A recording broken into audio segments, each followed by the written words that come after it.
I am in an undisclosed location on foot, running from NCPD.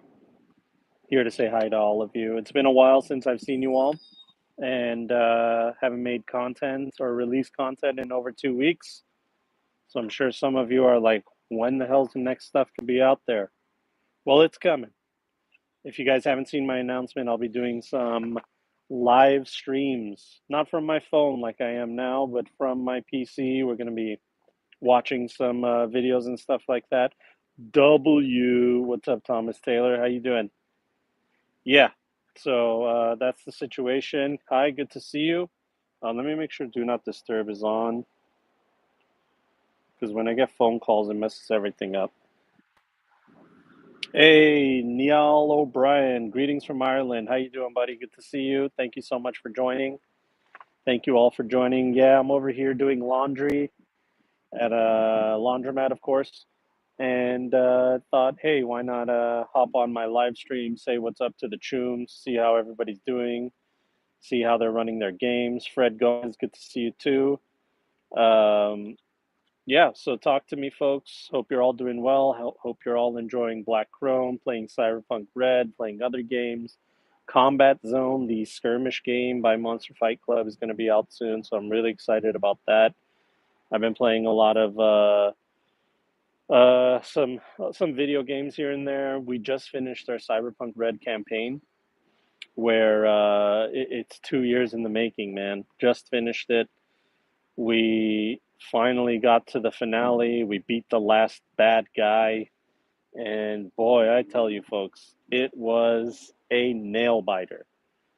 Basically, to give you guys a rundown of it, because hey, we're killing time, aren't we? The rundown of it was the crew went, Prod Arcsign, thanks for your vids, been helping me run my campaign a ton. Happy to help, June. Thank you so much for the support. What's up, Strive? Good to see you. So my crew finally found the Continental Brand's secret facility that was in the forest, out in a secret location. They were able to find it with a crazy guide that was like half cyber psycho or fully cyber psycho. No one really knows. I based that NPC off of Rambo, basically. So they met Rambo in the forest, and Rambo told them where to find this facility. They find the facility, they fight a bunch of guards, and then they get through it. Anyone know when the Cyberpunk board game is out? It should be coming out pretty soon. I think within a month it'll be released to all the Kickstarter folks. So to give you guys a rundown of this facility and the way I ran it, I was thinking to myself, okay, so I'm going to be running this kind of facility where it's basically a dungeon crawl. They're going into a place they don't know its layout, they don't know what it's like, and every room is a surprise. So every room has to also have a purpose. It has to have like a living world, you know what I mean? So when they're in this factory, it has to be doing its thing.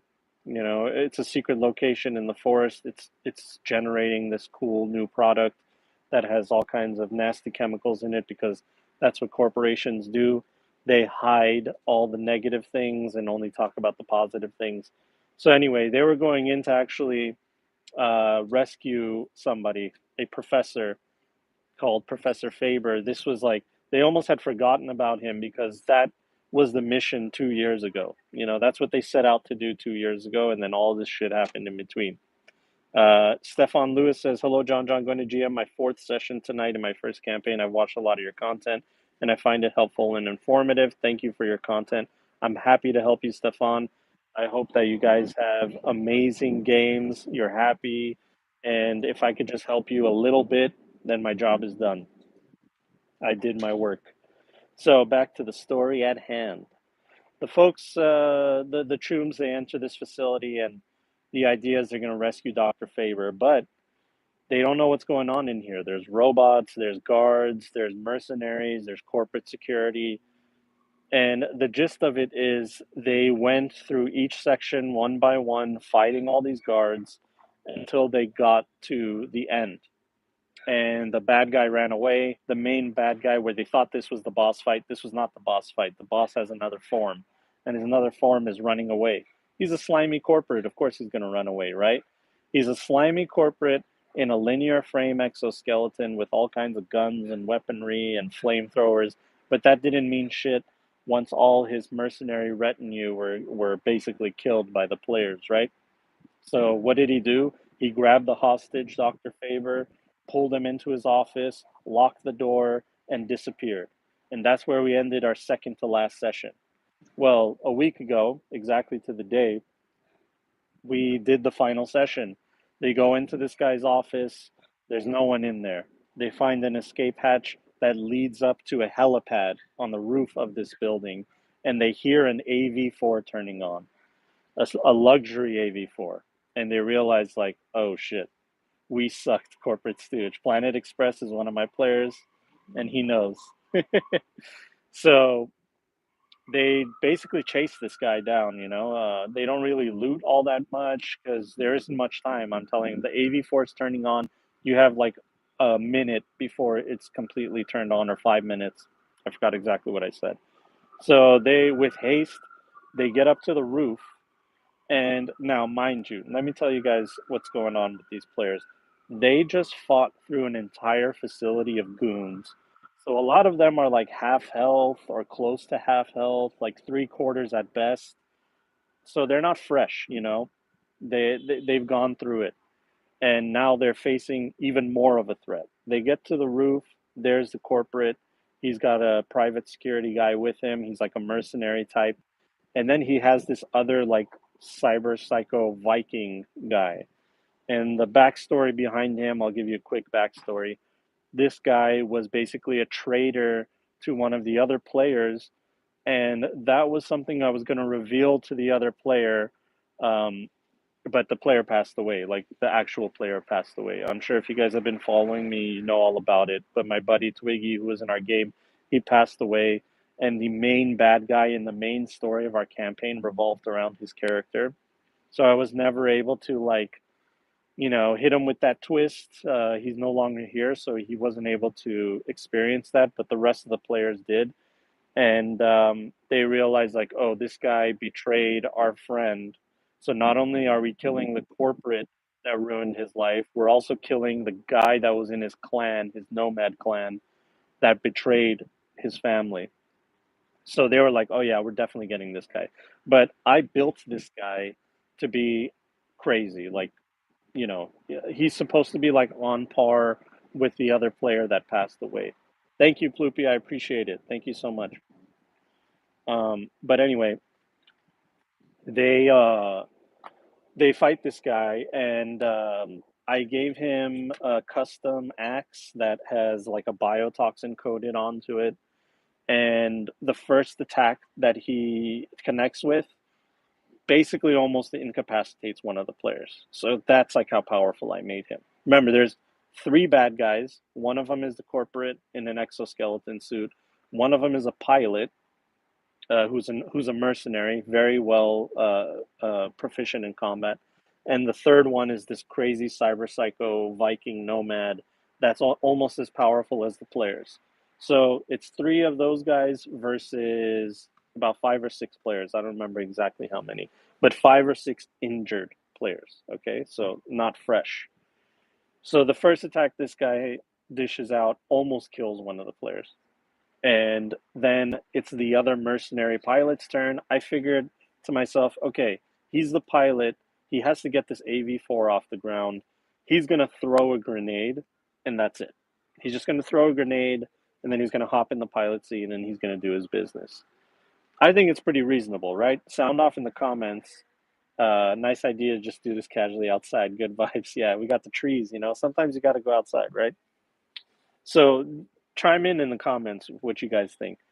Uh, a mercenary would have a grenade, right? You know what I mean? So he's throwing the grenade, and then I realized, like, before I roll that 66 damage, 3 of the players are going to get hit with this grenade, okay? This is the final fight of our campaign. And if this 6d6 roll is devastating, half the players will probably be dead, and then the other half will soon after be dead, or they abandon the whole thing and they let the bad guy run away. you know, and they try to like save themselves. And that's not a satisfying ending. But because I put that there, it was like edge of your seat moment. And I was just about to roll the 66, and I asked the players, like, I felt so guilty at that moment because I'm like, oh my God, this could go really bad. This could go really, really, really bad. And I said, hey guys, this guy would have a grenade, right? I mean, he would have one. It makes sense. They're like, John, it's okay, just roll the fucking dice. You know what I mean? So I roll 66, thankfully, no double sixes, 25 damage, still pretty hefty amount. Three of the players take 25 damage, they just eat it. And they're already injured. Remember, they're already injured. So now we got more than half of the crew at serious injury level, okay? Less than half of their health. And one of the players decides, I'm going to dump all my luck, everything that I have, into a shotgun blast aimed to the head of this crazy Viking. Okay. And this was a make or break moment because if that Viking had another turn of attacks, I mean, at least one player would die, probably two. I mean, die, incapacitated. They would have to make death saves at the final boss, right? So the player makes the called shot. It connects. He does a bunch of damage. He kills the guy in one shot. All right. It was clean. Rules as written. It happened. I had no homebrew, nothing. He made a called shot, killed the Viking. It completely changed the combat. It went from them being on the back foot to now them having the advantage. Bada bing, bada boom. They kill the bad guy. They save the AV4. They actually convince the pilot and tell one of our guys is like, look, man, this isn't your fight. You're just a mercenary. You really want to die on this rooftop with this corporate asshole? His other lackey is already dead, and the other people in your crew are already dead. And the guy says, you know, after some rolling, of course, it's a skill check. After some rolling, the guy says, all right, if you let me go, then me and my clan or my mercenary group, we will not consider you enemies, and we'll just call it business, and we'll just cut it there. We'll squash the beef. And the player said, yeah, fine, get out of here. So he runs away. So it's now just the corporate guy. He's no chance against 5, 6 players, even if they're injured. He has no chance, all right? And nobody died, but literally everybody was like a hair thin of health left. Now, they get into the AV4, the facility is about to blow up because the facility has to blow up, right? They caused the fire, actually. It's not like I made it up. They caused the fire and the facility was about to blow up. They get into the AV4, they start leaving. They're not really good at piloting the thing. They roll a little bit poorly and they start taking a nosedive. The exploding building causes a shockwave, which makes them lose control while they're in the air, and they start diving. All their instruments are wee, wee, wee. All the red numbers are popping up on the dash and everything. And they go through a bunch of trees. I make all of them take 2d6 damage, so their armor would, you know, soak it up. But remember, I said these guys are all injured. 2d6 damage is nothing if you have 11 SP and you're fresh. Who cares? 2d6 all day, every day. But when you got like, you know, 10 health, half your armor, this shit is, it's bad. So they all take more damage, all almost die once again. And then the player had to make a final piloting check to get this thing under control. Thankfully, he smashed it. And they make a crash landing, take 1d6 damage, or it might have been another 2d6, because a crash is a crash. We're playing with a realism game, right? They crash, and one of the players, I think, was incapacitated, but they were able to resuscitate him. Thankfully, one of them is a med tech. So it was an explosive finish, crashing an AV4 into a forest, going through the canopy, hitting trees. They walk out of the thing, and they learned new things about the campaign through some documents that they stole. And by God, it was probably the best end of a campaign that I've ever had. It was one of those things, you know, you have these moments where you're like, am I going to be able to really like come through on this ending? Is it going to be boring, anticlimactic? No, none of that. It came through perfectly. it everything went together. 2 years were not for nothing. They got revenge for our buddy that passed away, and it was one of those moments that I'll take with me for the rest of my life.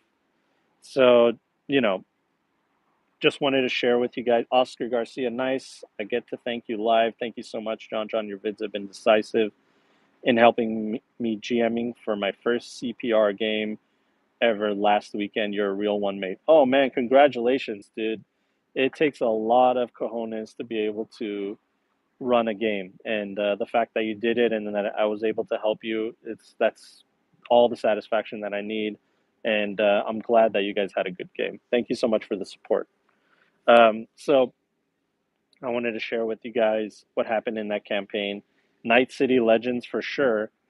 After the campaign was over, I basically left it open. So in my mind, I'm like, okay, after you guys pull off all of this shit, 2 years of shenanigans, because it wasn't just go here, go there, end up at that facility. They went to city after city, here and there, fighting people left and right. They made a reputation for themselves. You helped carry the cojones, my friend. Well, I'm happy to do so, man. I'll always carry your cojones. Um, but basically, I figured out at the end of this campaign that their reputation has to be around seven throughout the entire area because, word travels fast. If you blow up a secret Continental Brands facility, and one of the other players blew up a Biotechnica facility in a previous campaign.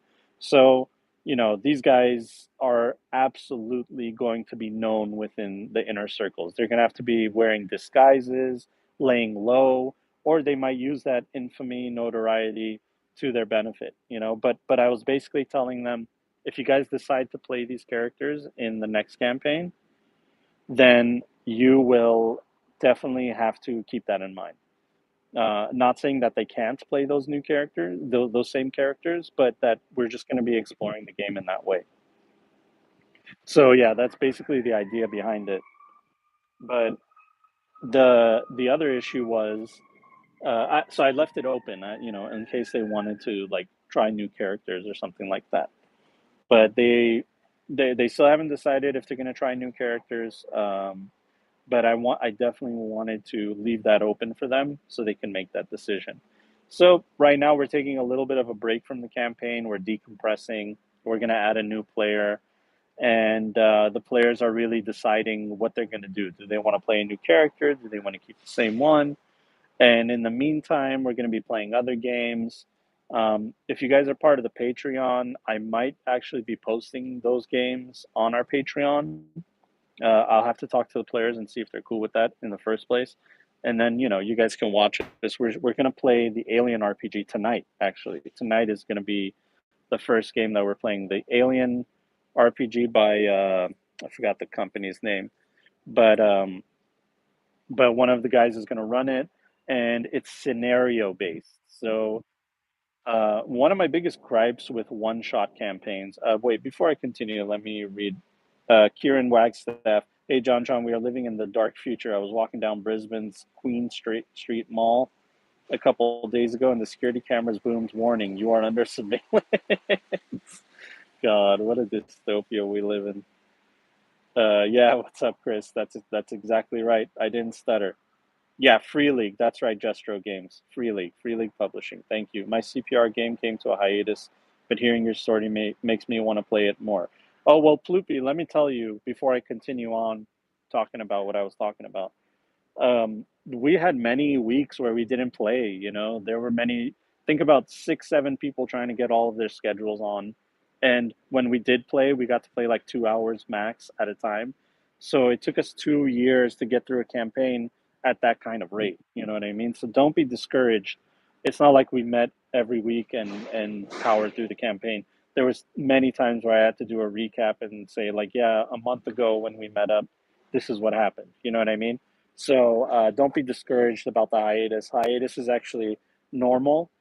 Actually, what's normal is for a group to disband. If you know, I know it's cynical, but the normal thing that happens more often is groups disband and you guys play 1 or 2 sessions and that's it. So if you still have a group after 1 or 2 sessions, you're in a small percentage of people. All right, like less than 10%, I would say, because just from my own personal experience, less than 10% of all my games ever lead to long form campaigns, let alone 2 years of playing with the same people. Actually, it's not 2 years of playing with the same people. Some folks came in and out. Three of my players came, two of them came in and out, another one passed away. Um, so, so it's not as clean as it's going to be. So don't be discouraged. What do you think about this? Nat tends to hit count as an automatic aimed shot. My players didn't like not getting rewarded for Nat 10s. So arc sign, the only problem with that is a natural 10 is a 10% chance of happening. Out of 10, yeah, it's 10%. It's a 10% chance. A natural 20 in D&D is a 5% chance. That feels more of a critical. A 10% chance happens far too often for it to feel like an aimed shot. I think an automatic aim shot is far too powerful, especially when in Cyberpunk where you're doing double damage. But I would counter, if you're allowing that for your players, then you have to allow it for the NPCs as well. And you know, the folks at Art Talsorian, they ran the numbers and they said like this is the best way to do it according to the numbers. So I think I'll just take their word for it. But hey, your game, your table, play it the way you want to. I'm just offering my insight. So I would never tell you not to. I do have like my own homebrew rules for critical successes. Actually, if you go to Artel Sorian's website, there's a PDF DLC called there's a truck passing by the way, called Listen Up to John the Wise. It's like five of my homebrew rules. So one of them is for critical successes and critical failures. Is it possible to be a RoboCop in Cyberpunk? I feel like you'd be a cyber psycho.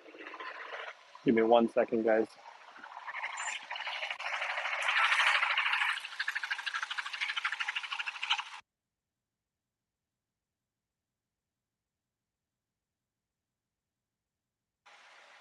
Sorry, dudes. Just wanted to mute right there so you didn't have to deal with that.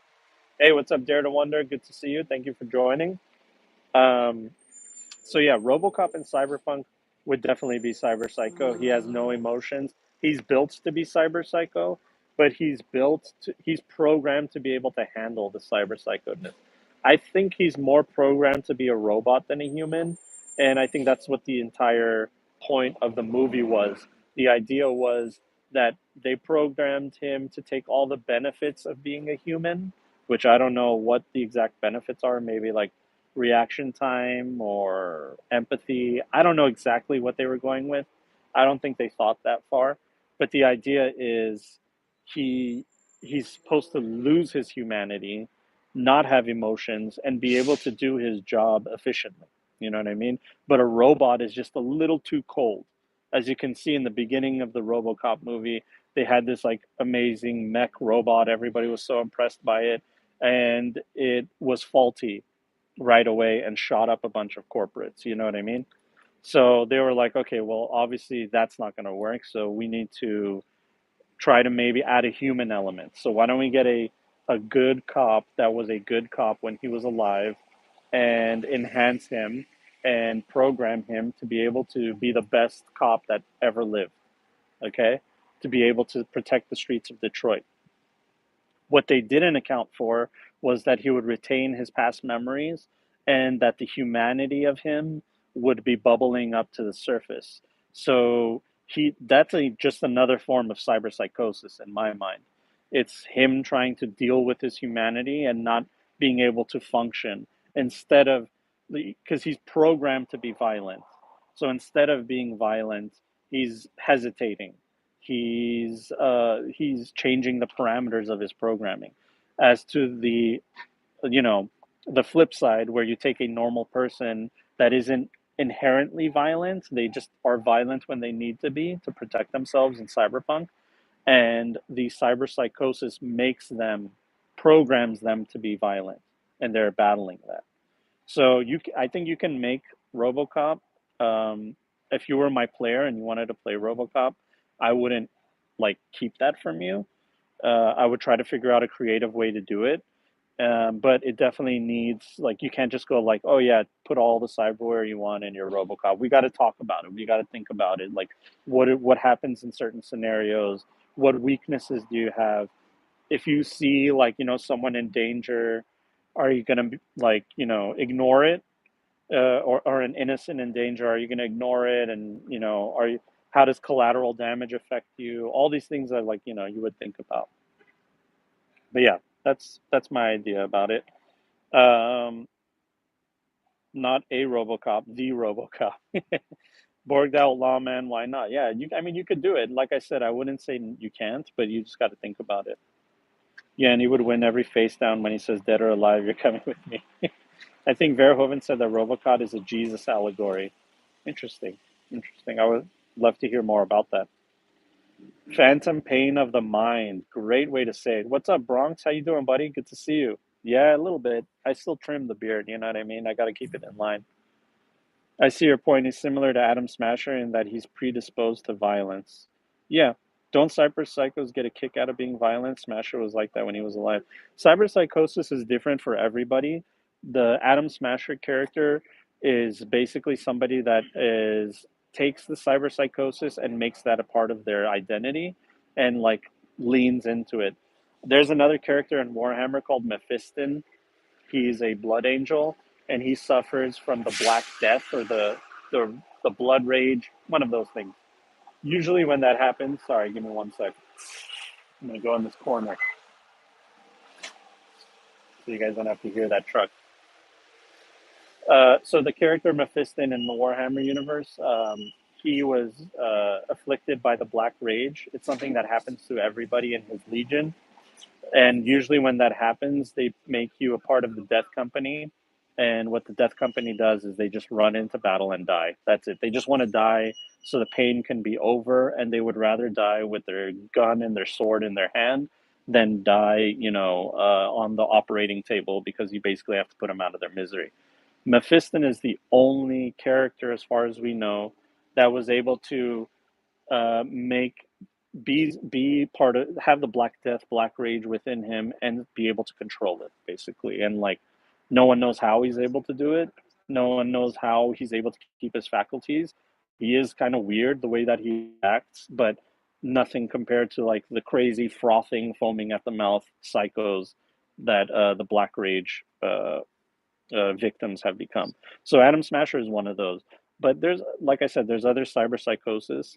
It manifests in different ways: memory loss, bouts of, like, not knowing what happened. You wake up and there's, like, a bunch of bodies around you, and you have no idea how you got there, what happened. It manifests in different ways for different people. Everybody's different. Some people, an ounce of cyber psychosis and they're gone. They're down the deep end. Others, they are able to withstand it a little bit longer.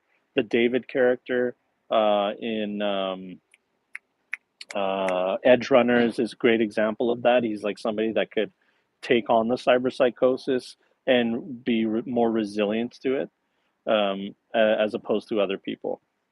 So yeah, that it is what it is. I'm glad that helped you out. I got a solo in my group playing in the single digits of humanity, but he is so loved in the party, so it'd be tragic if he went full cyber psycho. Hey man, play whatever you want, whatever way you want. Yeah, disassociation disorder. That's right, Dare to Wonder. Nice cyberpunk from the streets. Just look at Maelstrom. Those guys ride the line between sanity and cyber psychosis. Yeah, Mephiston is a powerhouse in the warp. Yeah, so there's all kinds of stuff about Mephiston. My players don't know it, but the murders he keeps hearing now and then about are being committed by the same wandering cyber psycho. Ooh, that's nice. Yeah, it's cool when there is an anomaly. I agree. I think the lore suggested that Mephiston is an embodiment of a warp god that used to be part of the embodiment of Sanguinius. I haven't read that, Dare to Wonder. That could be fan theory. The thing about Warhammer lore is it's so vast, and it is intentionally left vague in some parts, and it is intentionally left as an unreliable thing. So, like, they'll tell you a fact, but the fact came from somebody that is unreliable. Or they'll tell you something where they heard a rumor. You know what I mean? And it's left that way vaguely on purpose, because then they don't have to have, like, a concrete answer for something. They could just be like, I don't know. Who knows? Maybe. Who knows? That's like basically all of Warhammer. Maybe. Who knows? I don't know. Nobody's reliable. Nobody's a reliable source. Like the gods in Warhammer, one of the top authors of Warhammer lore, Dan Abnett, he's come out and said there is no chaos gods. You know, Nurgle, Tzeentch, Khorne, Slanesh, they don't actually exist. It's not they don't really exist. It's not like an existence. It's actually something that we've created through our own psychic powers as a collective subconscious, and all the entities in the galaxy have created it. It's like a really esoteric fucking way out there explanation. You know what I mean? While on the other hand, everyone's, there's models that you can buy that are Korn and Nurgle and Tzeentch and Slanesh models and stuff like that. I'm gonna go check on my laundry. Give me 1 second, my dudes. I'll be right back. Talk amongst yourselves. I gotta put the laundry in the dryer. I'm gonna be putting the phone in my pocket, and once I put it in the dryer, I'll come back out. Okay? Give me 1 second.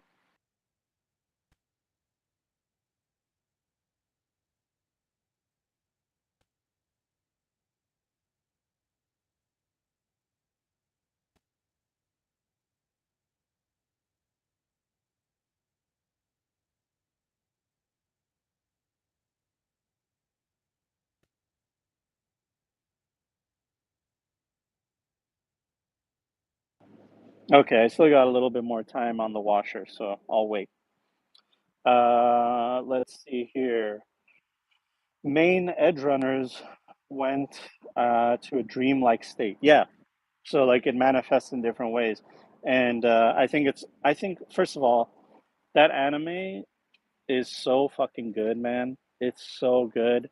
Not only is it just like a great anime story, well made, well, drawn out, and all the animation's amazing. The music, I mean, come on, the music. But it, as a fan of cyberpunk that has been playing it for many years, they really nailed it. They nailed the aspects of what it's like to live in Night City, to go cyber psycho, to deal with corporations, to have friendships, to have enemies. I mean, they fucking nailed the cyberpunk story, in my opinion, better than anybody else that's out there that isn't our Telsorian. Better than anybody else. I mean, granted, there isn't that many options. It's like CD Projekt Red, them, and like some novels from back in 2020. But still, it's literally one of those things where if somebody's like, I want to get into the universe, I don't know what it is, I'll be like, watch that fucking anime and you'll know everything about it. So I love it. Have you heard of the anime Mega Blocks? It's basically linear frame boxing. No, I haven't watched it. I'm not really into much of anime lately, but I think I just haven't really given much of a chance. Ooh, it's starting to rain. John John Pocket finally got in his pants. I ought to see season two. Okay, you guys are talking about that. Edgerunner's music was so good, so good.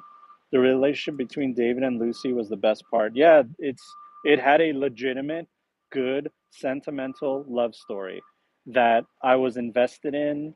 I fucking cried at the end with that music, with the credits, and they really got me. They got me on everything. They got me like on. They had me throughout the entire series. I binged the whole thing like I couldn't stop watching it. They did such a good job. Edge Runners was better than the Dark Horse comics. I've heard very bad things about the Dark Horse comics. V is way too strong. Had to rein it in. Yeah. See, look, this is my this is the thing about the video game. The video game's fucking awesome. All right, I love the video game. I loved it at launch for many reasons that I won't get into. But I like the game. I think it's awesome. I can't wait for Phantom Liberty. But of course, I have gripes about the game and the story and the way that it interacts. Like the quick hacking was, I made a net runner as my first character, and he was a god, dude. Like I would just destroy entire facilities of people on the hardest difficulty from a mile away, zooming in on them like remotely. You know what I mean? Like I get it, it's a video game and that power fantasy is cool, but it's just not something that you can do in the tabletop game, even if you are like a crazy, like top level solo. I mean, tens across the board.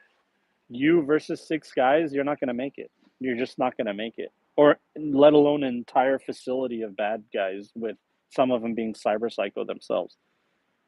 Contagion was insane. Yeah, this guy suicides, that guy contagion, this guy burned his brain out. Like before you know it, like the whole facility was gone. I wish the video game was an MMO where you can just be a crew with different roles. I would love that. Yeah, hits me hard, almost as hard as Kira and Leo. Okay, I would love a second season of Edge Runners, but I also don't want another call because it was beautiful as it is. If they do another season, it has to be a brand new cast, like new characters, completely different. Like you can do little Easter eggs of like the old characters, but I want a whole new story with a whole new cast, and tell a different story from a different perspective. That's what I would want from a season two. I don't want the same characters just like continuing on. You know what I mean? Their story has been told and it's been told really well, and I wouldn't want to ruin it. You know what I mean? I would love. God, the virus netrunner build that spread faster than the plague. Yeah, it was insane. Are there any people who don't have any implants in Cyberpunk? Well, there is. There's a group of people called the Inquisition or the Inquisitors, and basically their whole shtick is like this whole transhuman thing is ruining society, and we should have no cyberware and just stay natural humans. And they'll go even as far as to like blow up clinics. They're a terrorist organization, so their ideology goes way past just an ideology. They're violent about it too. So there's folks like that. There's folks that don't take well to implants.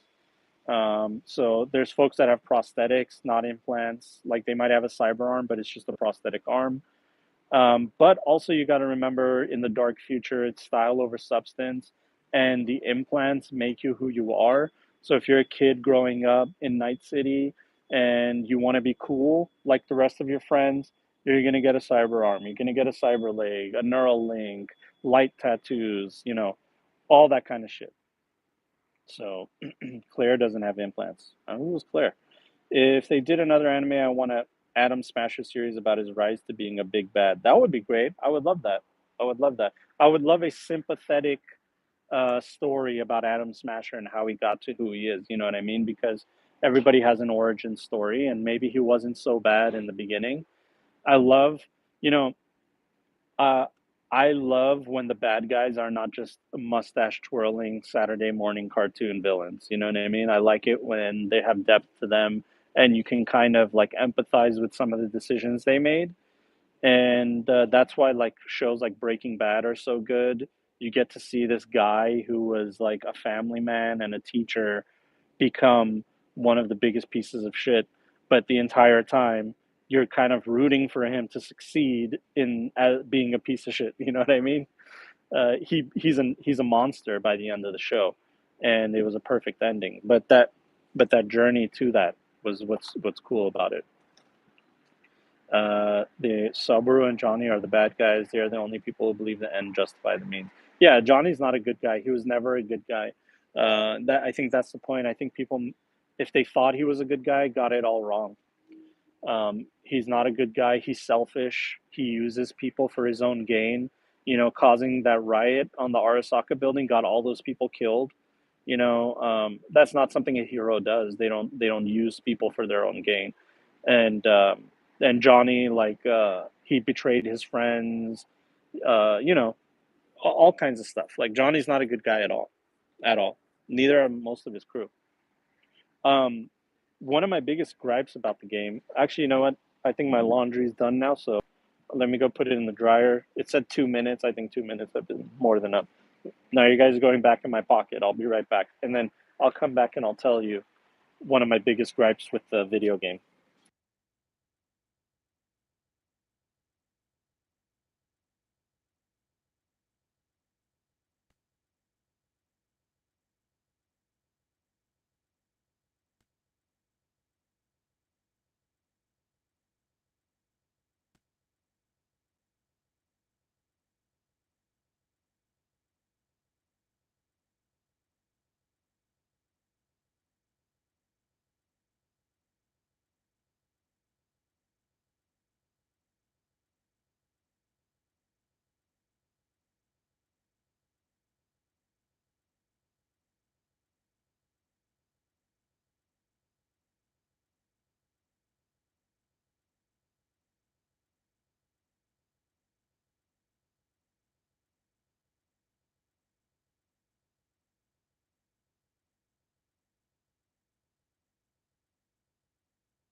All right, folks, I'm back. I'm glad you guys were able to talk. Everybody has a smartphone. Okay, here we go. Let me catch up with the chat a little bit. Everybody has a smartphone, same thing. Yeah, it's an extension of yourself, definitely. We're definitely in a transhuman lifestyle with our cell phones and all the devices that we have. Subaru and Johnny are the bad guys. We talked about that. UKGE, UK Gaming Expo. Nah, sounds cool though. Yeah, I would love to. I'd love to visit the UK.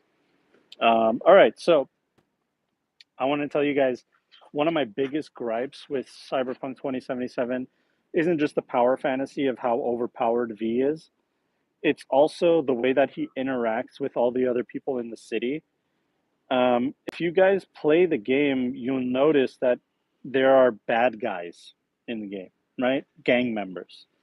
They see you most of the time on site, they just attack you, and you're encouraged as a player to kill as many of these gang members, no matter what gang they're a part of, and to get experience to boost your levels to become more powerful, right? It's a video game. That's what a video game is. You kill bad guys, you gain loot, you become, you know, higher level character. You become a higher level character.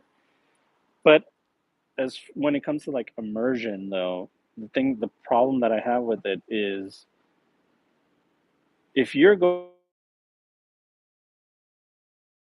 genociding all these gangs, exterminating all of them, going to their facilities where they're doing their business operations, destroying them, stealing stuff from them. I mean, you're enemy number one on the streets. I don't care who you are. Every fixer in Night City that has your phone number is either deleting it or giving your information to all these gangs because they do business with these gangs. Okay, like you're one guy. You're one guy causing problems to business, to the infrastructure of the streets, to the infrastructure of all these gangs. And sorry, I had a text message. And how do you expect everything to be okay? You know what I mean? There was like a side mission where I had to work with the tiger claws. And in my head, I was thinking, dude, I've killed a lot of fucking tiger claws, like a lot, like over 50. You know, they know me, they know who I am, they gotta know. And then like I walk into the facility and they don't even know who I am, and they give me a job, they pay me, and I'm like, dude, what is good? My immersion is completely destroyed. You know what I mean? Like, I've literally become the number one enemy of Night City, and I'm going around.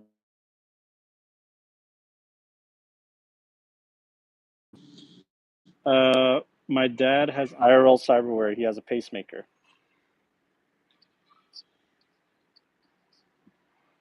Random question: can you have a 9 to 5 job in Cyberpunk, like as a replacement for hustles? I know it's lame, but it seems more realistic. Oh yeah, for sure. Yeah, it's actually encouraged uh, in Cyberpunk to do that. The thing is, your 9 to 5 job as a Cyberpunk player, you have notifications turned on silent. I'm live on YouTube. Sorry about that. Um, so, as a player, as a edge runner, you are expected to basically keep, that's your job. You know what I mean? So, think about it this way: if you're going around doing the kind of edge running missions and gigs that you do, you've decided to do that as a player because you're like, this 9 to 5 job working in a cubicle or working at a shop is not cutting it. Like, I'm not making enough money. I'm in danger all the time. And I've seen like my friends die on the streets, like nothing. So instead of just being another statistic and another victim of the streets, I'm going to be an edge runner. You don't say I'm going to be an edge runner, but you're like, I'm going to do work, and you basically become an edge runner. And you go around, and that's your job. That's your expertise. That's what you're good at. You know what I mean? The different roles of like being a media and a fixer, all those things are basically just like a form of your specialty. But at the end of the day, you're somebody that I can pay to get a job done that is probably an illegal operation. But who gives a shit about legal and illegal in a world like cyberpunk, you know? I wish I could choose an affiliation. The affiliation will lock you out of other gigs, but that prompts more playthroughs. I would love that. I would love to have like a gang reputation system where you don't kill some gangs and you kill other gangs. And you just basically like you choose sides, you know what I mean? Or you don't kill any of the gangs unless like it's a business deal. But at the end of the day, if you kill some of these gang members, like you got to expect them to come after you. And if you're disrupting their businesses, they have money, they have resources too. They could be like, let's pool all our money together and we'll get one of the biggest fixers in Night City to find this guy so we can kill him. Why wouldn't the gangs do that? I don't understand. They have the resources to do that. You're one guy, dude. You're literally one nobody. Like,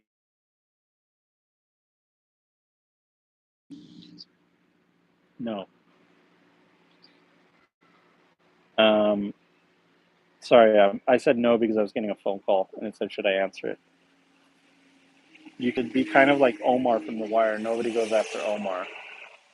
Well, I don't know what The Wire is like. I've never seen the show, but there must be a reason. You know what I mean? I show up to gig in my Burger King uniform. Haha.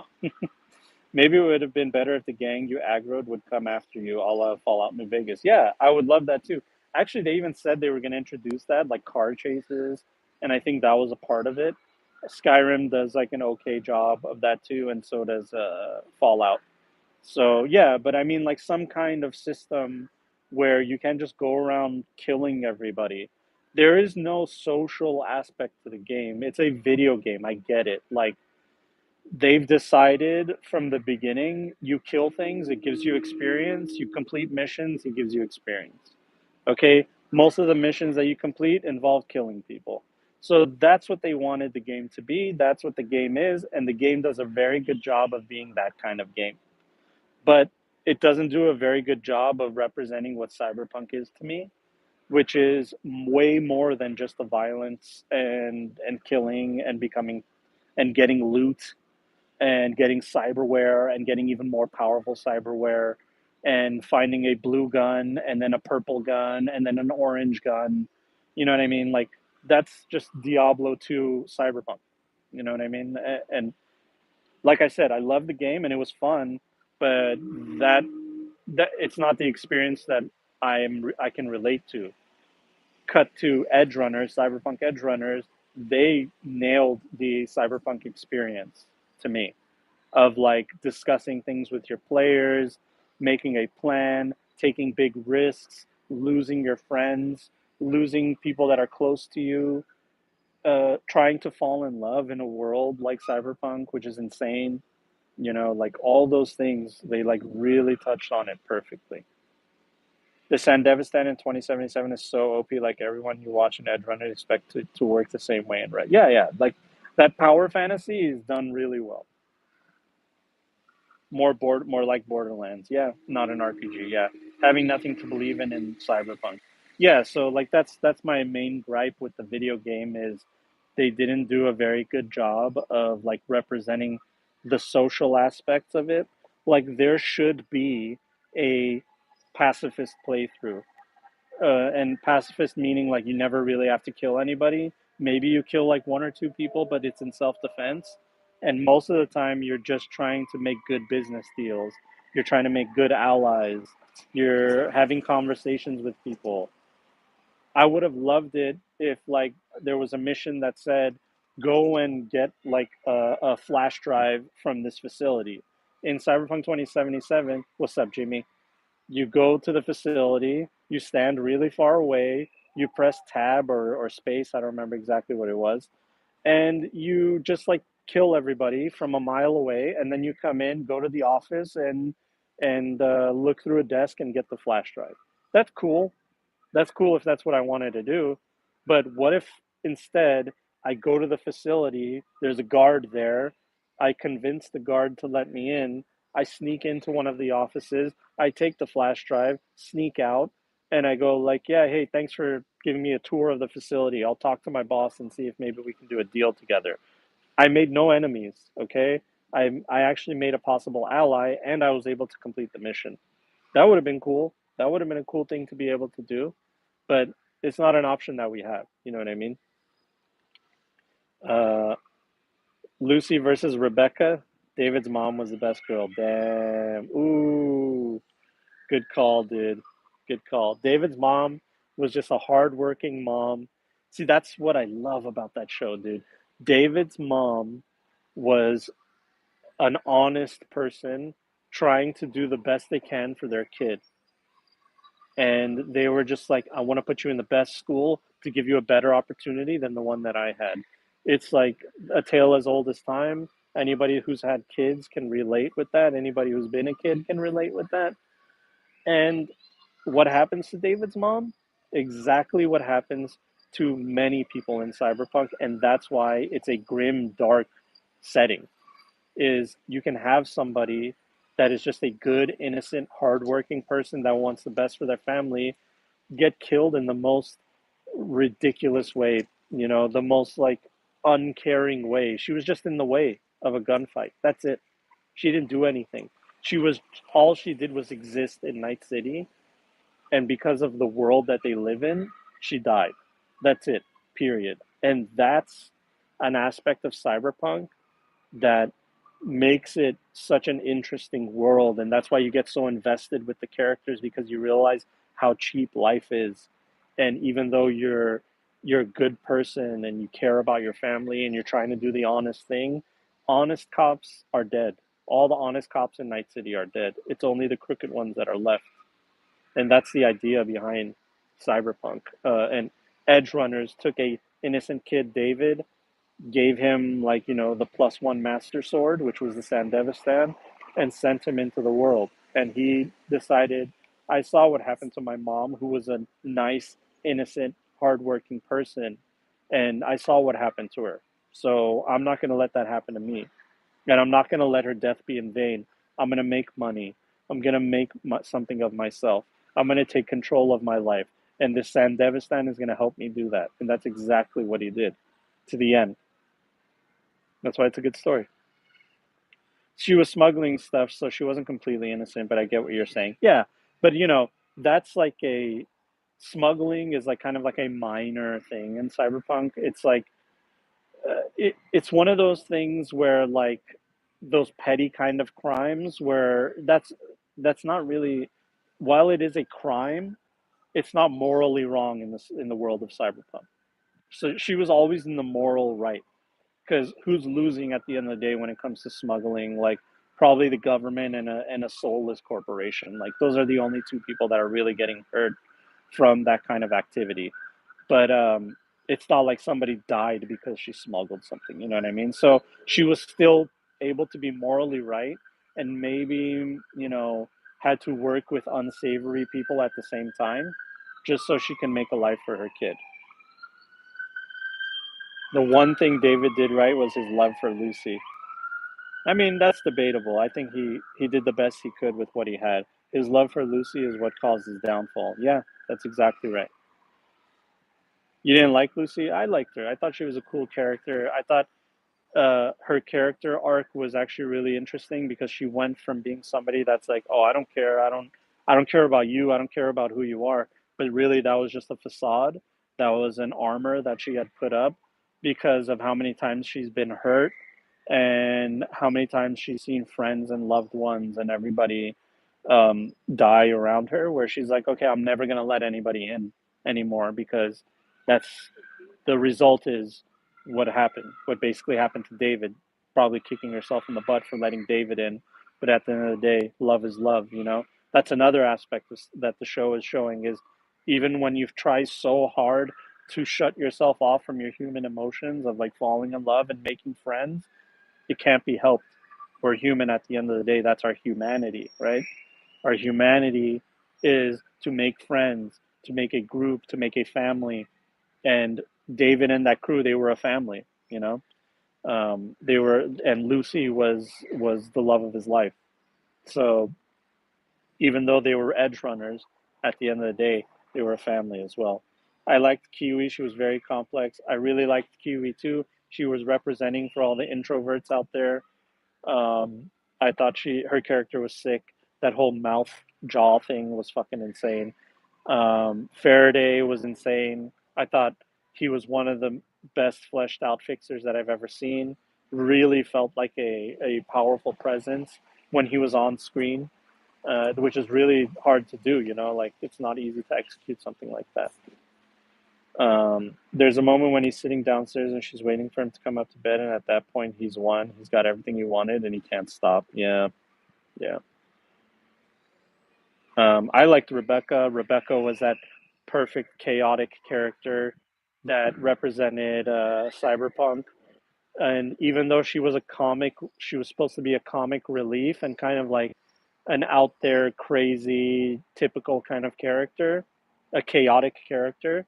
There was still a part of her that was, you know, when her brother died, we felt it. We felt the rage. We felt it from her. And um, you saw that crazy, funny, hilarious character. You saw the humanity in her, where you're like, oh, that's just a facade, dude. And the only person that was a part of her family that she actually cared about is gone now because of just some fucking cyber psycho that was walking around. He literally was just like around.